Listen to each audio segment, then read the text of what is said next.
Another busy Monday here, a lot going on. No doubt about it. So new tonight at 4:30, we have details for you of an interesting new health study that was conducted locally. Yeah, the Cleveland Department of Public Health, in partnership with Case Western Reserve University's Department of Prevention Research Center for Healthy Neighborhoods, released the findings of the Cleveland Health Survey Overall Prevalence Report.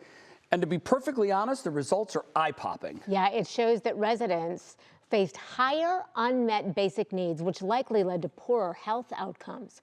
Senior health correspondent Monica Robbins breaks down the findings and what they mean for us. 1,500 Cleveland adults participated in this survey, and researchers are confident that the findings they revealed represent what's happening across residents in the city.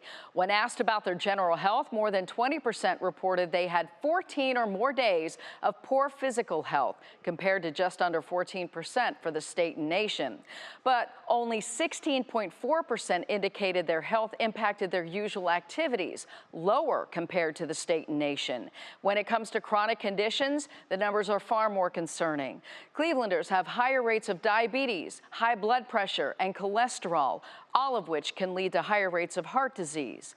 Rates of obesity were slightly higher, but those considered overweight, slightly lower. Other chronic conditions worth noting and of concern: arthritis levels much higher than state and national averages, as were asthma and the number of people experiencing cognitive decline. And Clevelanders had higher rates of both prostate and breast cancers than the rest of the nation, as well as high rates of cervical and colorectal cancers. Despite these health issues, more than 14% said they experienced health care insecurity despite having equal levels of private or government health insurance. They also indicated they were treated far worse in general, relating to racial discrimination, which also translated to how they said they were treated in health care. They were more likely to use tobacco or nicotine products than other parts of the state, but more than twice as likely to use flavored products. And many of the findings were not a surprise to those on the front lines. But this survey can now be used as a valuable resource for those in policy, health, and community organizations to have a better idea of what to target to help improve the lives of Clevelanders. Monica Robbins, 3 News.